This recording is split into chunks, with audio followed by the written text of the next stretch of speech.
Nobody wants a jackrabbit in the bedroom, right? We want someone who's going to take their time. We want someone who's going to go low and slow. It's going to be sensual and delicious. And the same is true for your cardio when it comes to fat burning. We want it low and slow and delicious. You want to be able to have a conversation. You should be able to have a conversation with someone else. It shouldn't feel like you're dying.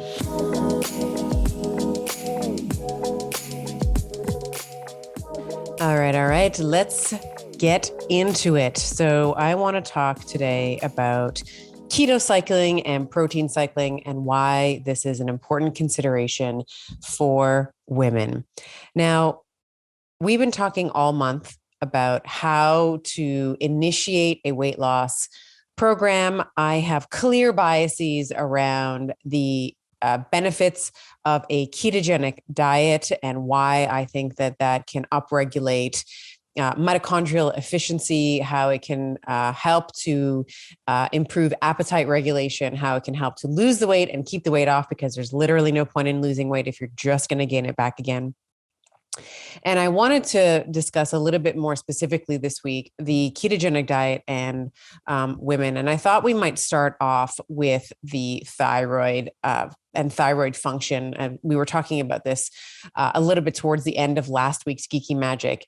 In particular, women, multiparous women, so women who have had more than one full-term baby, one full-term pregnancy, do seem to struggle with thyroid regulation more so than their female counterparts who have never been pregnant. Now, of course, that's not to say that if you've never been pregnant, or never had a full-term pregnancy, that you are not going to suffer with thyroid issues. Of course, I have friends who have no children, who struggle with thyroid issues. So that's not to say that it's a be all and end all, but generally speaking, when we're I'm painting broad strokes here. Women with more than one full-term pregnancy will tend to struggle with thyroid regulation more so than not. And so my observation with long-term ketogenic diets and thyroid function is, particularly with women, is that some people, not everybody, but some people will see an increase in their reverse T3 when on a keto diet. And this is also particularly true when they're aggressively fasting as well. Now, what is reverse T3? This is basically the mirror, if you will, of the active thyroid hormone T3. So this is basically junk T3. It does nothing in the body. It is a mirror form, so it is completely inactive. And what we also see potentially as well is that long-term suppression of insulin can also contribute to an increase in that reverse T3, which of course can increase that suppression in thyroid function. So when your thyroid is just pumping out gobs and gobs and gobs of reverse T3, you're not actually releasing the active form of the hormone T3 from that gland, and you are going to alter your thyroid function. Of course, one of the side effects of having an elevated reverse T3 is that you're going to have a decrease in temperature, in body temperature, and you're always going to be feeling cold. That's actually one of the classic signs that we see if you are suspecting thyroid issues, and you always have to test in order to kind of rule in or out thyroid dysregulation. But women will often complain about being cold all the time, cold hands, cold feet, can't seem to regulate their body temperature, irrespective of what they do, how many sweaters they wear, et cetera. So one of the ways to avoid this junk T3, if you will, this reverse T3 from increasing too much is when you are thinking about starting a ketogenic diet, or if you've been doing one for a while, one of the best pieces of advice that I can give you is don't reduce your calories too quickly, right? I talked last week about how the ketogenic diet is in and of itself, by nature of the fat consumption, a natural regulator of your appetite. So it actually precludes you, or it would behoove you to reduce your calories too quickly and too aggressively. The other thing that you can consider is when you are switching to a low carb diet, or if you're doing keto, it has to be high fat, low carb, or like low carb-ish, right? Don't eliminate all your carbs right away. I would, and of the carbs that you keep, don't make those things protein bars and keto bars and like processed foods. Like make them veg, like make those carbohydrates vegetables, where you are getting some of that postbiotic signaling that we were discussing last week with the benefits of the ketogenic diet and the microbiome. So making sure that you're getting a lot of soluble fiber that's going to act as a substrate for those colonocytes, that is going to help with this post biotic signaling and this epigenetic signal for the mitochondria. And if you are, doing a ketogenic diet and you're also doing a calorically restricted ketogenic diet for weight loss, you might consider one of two options: either doing like a ketogenic refeed every 3 to 4 days. And that is where, some might call this like a diet break. So you're just eating a higher volume of foods. You're still keeping the macronutrients relatively constant. Like if you're doing, let's say, a 70-20-10, let's say like 70% fat, 20% protein, 10% carb. If you are following that macronutrient breakdown, then every couple of days you might just have a break in that. So you still keep the macro split, but the calories that you are taking in, you increase the volume of food that you're eating. So you kind of bump up your caloric restriction. The other option that you might consider is like a carb backloading. And this is to say, for women, particularly if you are noticing thyroid dysfunction, or if you're waking up overnight, that's also another telltale sign that maybe your thyroid and or adrenals are a little bit stressed. You can do something called carb backloading, meaning that you eat ketogenic during the day, and then in the evening you can increase your carbohydrate count. And then again, you might consider like honey, which has like a 1-to-1 glucose to fructose ratio in it, helps to feed the adrenal glands, let's say, and then overnight you're able to maintain your sleep. So either doing this keto refeed or the carb backloading, these might help to activate pathways that would prevent an increase in that reverse T3.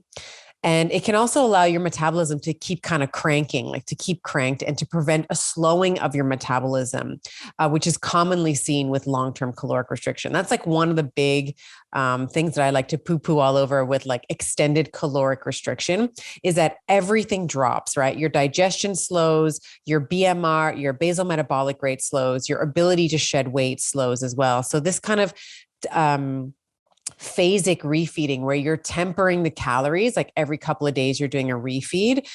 This might be really, really useful. And I actually use this strategy for a slightly different reason. When I was preparing for my magazine cover, I was doing more of a carbohydrate refeed every couple of days, because I was just reaching this point. Because, when you're cutting for a magazine, like when you're going on the cover of a magazine, like you're going to be in a cut phase. So I was like cutting calories, but I was so freaking exhausted from my workouts that every couple of days I was doing a carbohydrate refeed. So kind of very similar to like a diet break or a carb backloading, but it was a carb refeed through the day.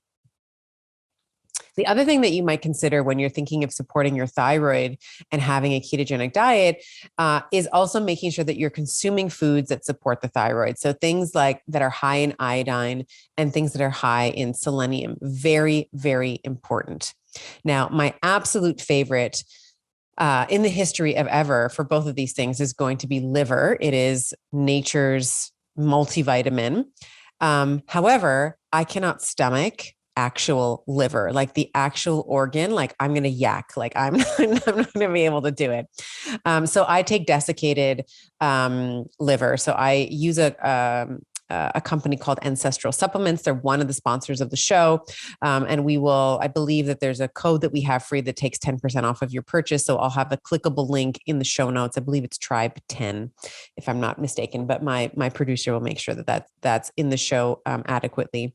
So liver is a really, really great source of selenium, also like riboflavin, all the B vitamins, all the things, and iodine as well. And I think it's important we not fear the salt. Okay. So most people who run into issues with iodine.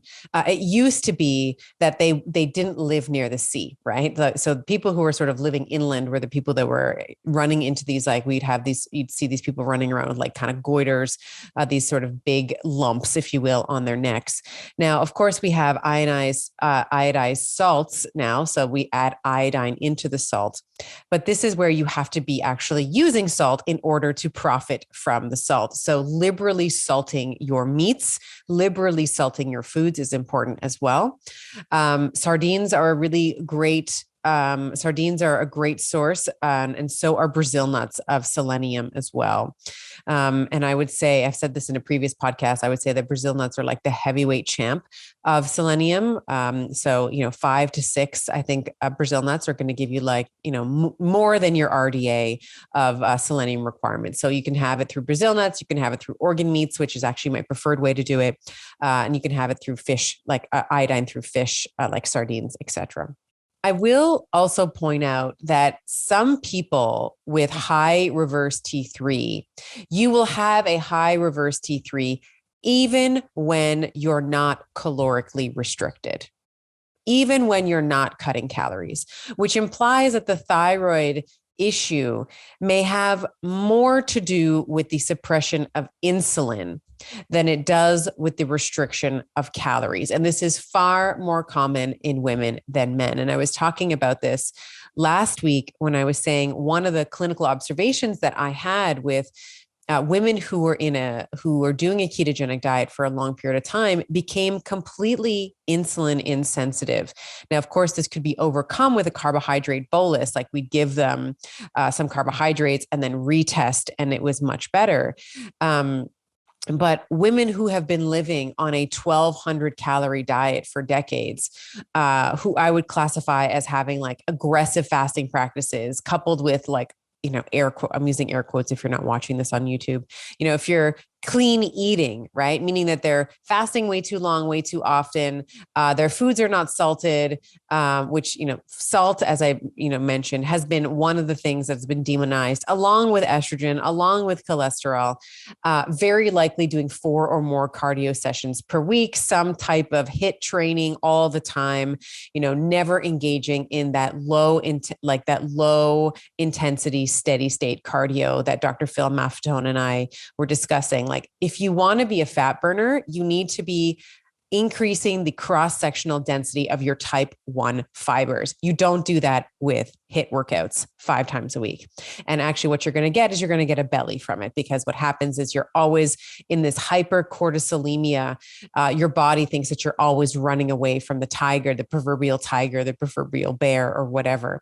And you are going to hold on to fat like it is an insurance policy. So one of the best ways to get there is, and I was talking about this with Dr. Phil, which hopefully you've heard our podcast already, but I really want to make slow sexy again, right? It's like, take your time, guys, right? Like nobody wants, and of course my mind goes to the gutter when I think about going slow. And if yours did too, then you are exactly the type of person that I want listening to this podcast, because if you can make a dirty joke out of cardio, then we can be best friends. But nobody wants a jackrabbit in the bedroom, right? We want someone who's going to take their time. We want someone who's going to go low and slow. It's going to be sensual and delicious. And the same is true for your cardio when it comes to fat burning. We want it low and slow and delicious. You want to be able to have a conversation. You should be able to have a conversation with someone else. It shouldn't feel like you're dying, right? It shouldn't, like back to the bedroom example, you shouldn't have a neck hernia from it. Like it should be, maybe some of the, and maybe this is a topic for a different episode, but the romp that you're having in the bedroom shouldn't leave you injured. Okay. And the same is true with your cardio. Your cardio shouldn't leave you injured. It shouldn't actually, your low steady state cardio should be the name of the game. And you shouldn't necessarily be doing that all the time anyway.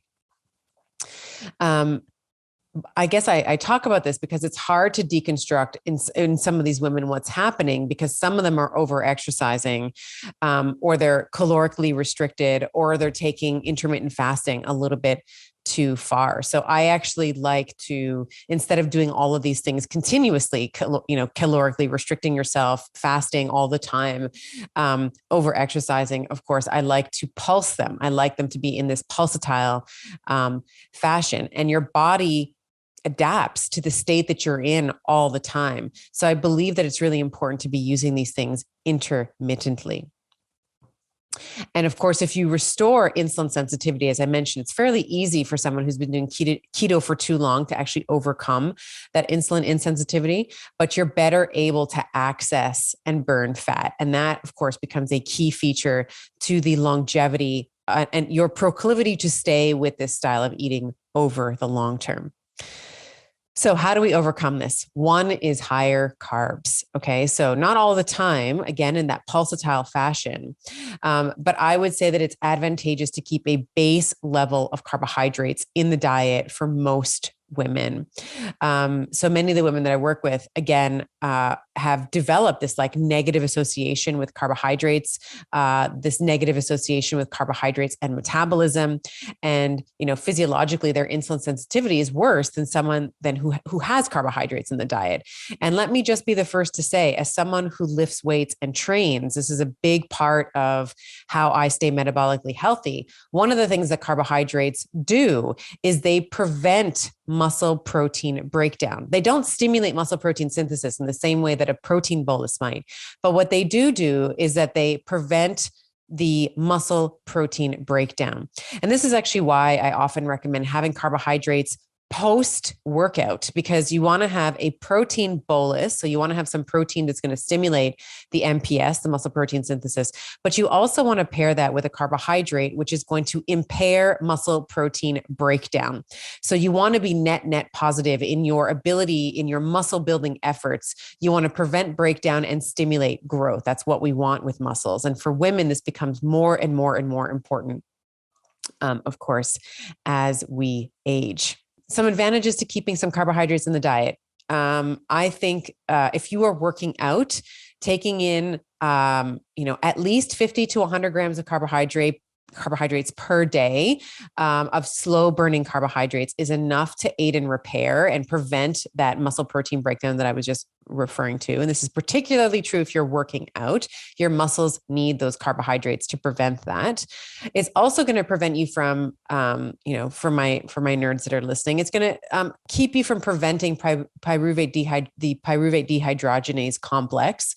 And it's going to help you keep your insulin sensitivity high by keeping that PDH pathway, that pyruvate dehydrogenase complex pathway, open. What kind of carbs are we talking about, Doc? Well, let me tell you, fibrous carbs, right? So all the rainbow, right? The green leafy vegetables, the red vegetables, the cabbage, the fermented foods, these are all incredible. So any of the fibrous carbs, I love to have them like sauteed.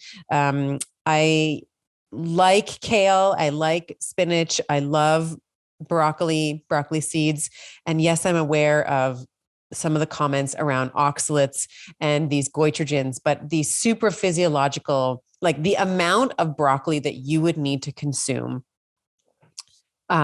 in order to sort of be like a goiter, and I'll talk more about this with Dr. Saladino when he comes on the show. But I think that the amount that you would need to consume would be far in excess of what people are willing to consume or able to consume. But that being said, if you want to stay away from things like kale, or spinach or something, I love avocado. I like fruits like blueberries. Stone fruits are great. I like dark chocolate. I think that that's a great carbohydrate to consume. I think, especially as a woman, it is our birthright to have dark chocolate. Okay, maybe not our birthright, but I think that I think that we all should have dark chocolate. Also is really chock full of magnesium as well, which is really important for women who are still cycling, because of course we lose a lot of magnesium every single month through our bleed. So those are some of the carbohydrates that I like. I love the rainbow. So I love the peppers. I love I love all colors of vegetables. And then I like fruits. I like honey as well. I do like some nuts as well. I don't have a ton of nuts, but I do have Brazil nuts. I always have pistachios and Brazil nuts in my pantry, and some dark chocolate. I think that this is important for women. as I mentioned, because prolonged carbohydrate restriction is going to produce this physiological carbohydrate intolerance, or this glucose, or this insulin, I should say, intolerance. And if you go back to eating carbohydrates, initially you're going to have this hyperinsulinergic response and then this hyperglycemia, which kind of makes you feel a bit loopy. So that's why I think that it's important for women to keep a baseline of carbs when they're doing a carbohydrate, when they're doing a ketogenic diet. Whereas, if you're keeping like that baseline, that little bit of carbs, you can maintain your carbohydrate tolerance through the cycle. And I've talked about this in the Betty Body, how I like to vacillate between higher and lower levels of carbohydrates through the cycle to keep that carbohydrate tolerance good. So that's sort of the my spiel, or my shtick, if you will, on why I think women need to be consuming more carbohydrates. Let's talk a little bit about cycling those carbohydrates. So, pardon me. I mentioned that I talked about this in my book, and I still think that the book is going to be a year old. Like, I can't even believe that my baby's going to be a year. We need to have like a cake smash photo shoot with my book or something. But and all my moms will get that silly joke. But I think that for women, whether you are in your menopausal years or you're in your perimenopausal or you're regularly menstruating, I think it's important for you to be cycling your carbohydrates week over week. And the way that I typically like to do it is I like keto weeks. If we think about the cycle as 4 weeks, I like week 1 and 3. So bleed week and right after you ovulate. Very similar from a hormonal perspective. We have estrogen low in the beginning of weeks 1 and 3, and then estrogen sort of climbs to its apex in week 2 around day 10. But then we also see sort of a lower secondary peak of estrogen happening in the middle of the 3rd week as well. So I like a ketogenic diet, like that 70-20-10 in weeks 1 and 3. And then in weeks 2 and 4, I actually like higher protein, higher carbohydrates. And this is that carbohydrate pulsing that's keeping that carbohydrate tolerance really great in a woman who is concerned about keeping her thyroid really healthy. So in weeks 2 and 4, I tend to it can vary based on the person, but generally I'll start off with a recommendation of 40-40-20 with 40 fat, 40 protein, 20 carbohydrates. You can kind of modulate it from there based on your own, particular predicament, but that's usually a really good place to start. Sometimes I'll even pull the fat even a little bit lower and bump up the carbs even a little bit higher. So I've had patients on like 30 fat, 40 protein, 30 carbohydrates there. I got it right. So 30, 40, 30.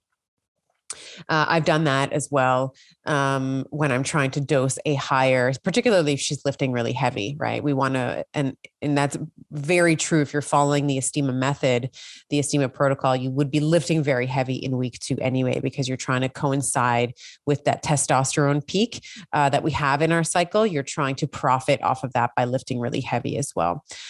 So I would probably increase those carbohydrates there as well, somewhere between 50 and 100 grams of carbohydrates, depending on the physiology and the tolerance of the person, her metabolic flexibility, her fitness, her history, all those things. That's how I would be cycling as well for a woman. And as I mentioned, for some people, you may think about carbing, having those carb up days, as I mentioned when I was training for my photo shoot for the cover of the magazine. If you're watching on YouTube, it's right behind me, which is Idolize. I have a huge poster of it that the Strong Fitness magazine team sent me. I have yet to hang it up, but I think that doing a carb up day, every couple of days might be the way to do it. Or you can also do backloading, right? So like doing keto all day long and then backloading, like having carbohydrates in the evening, right? So it's, even though and that doesn't mean that you just get to eat the cookies and the chips and the crackers. It's mostly fibrous carbs. So it's sort of like a slow carb backloading. And this concept basically looks like lunch and breakfast is keto, right? You can exercise whenever you want in the day. But you would want to, ideally you would exercise sort of later in the day or in the evening. And that's when you would ramp up the carbohydrates post workout, again, with that, with that idea that you're going to follow the workout with some carbohydrates. And I believe this was, I'm going to say his name wrong, but I believe it was Kiefer, who came up with this idea of carb loading. And his rationale was that you're more insulin sensitive in the morning, a little bit more insulin resistant at night, right? Which is just general circadian biology. So therefore, you must be more susceptible to storing your energy as fat when you're more insulin sensitive in the morning. And of course, we see that in, when you're more insulin sensitive, you are much more primed for putting on fat.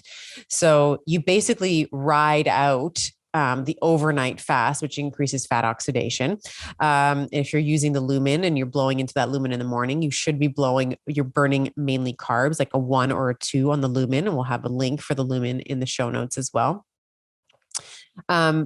And then you train and you exercise and you eat the carbs right after your exercise to prevent that muscle protein breakdown that has happened while you've been exercising. So the thought is that after a hard workout, you're partitioning more glucose to the muscles and less to the fat, partly because of that non-insulin mediated glucose uptake. And in part because the fat cells may be a little bit more insulin resistant in the evening.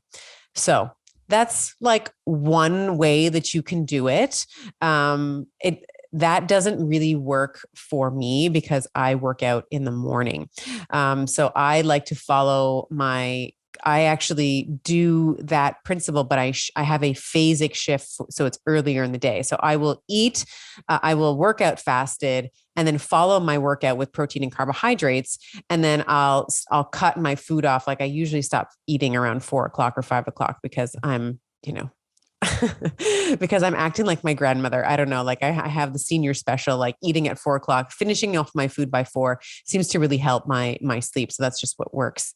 All right. So this has been keto-cycling. And over the course of this past month, we have talked about all the ways that you can be successful in your weight loss efforts, understanding your neurobiology and your pleasure centers, understanding your detoxification of your estrogen and your thyroid, understanding how to do the ketogenic diet for women, how to cycle, how to protect your thyroid, how to stay carb sensitive, how to stay insulin sensitive, and not become insulin insensitive. So hopefully you found this useful, and it's going to move the needle for you in your health goals. And we will see you next week. In this next video, Dr. Sarah Gottfried and I are talking about keto for women and why it is exquisitely different for us. We are talking in this next video about the testosterone advantage, cortisol, and the way that you can do keto right as a woman. Click over here and I'll see you there. It's not a blanket statement that keto is good for everyone. I want to be sure that comes through loud and clear because we have to personalize.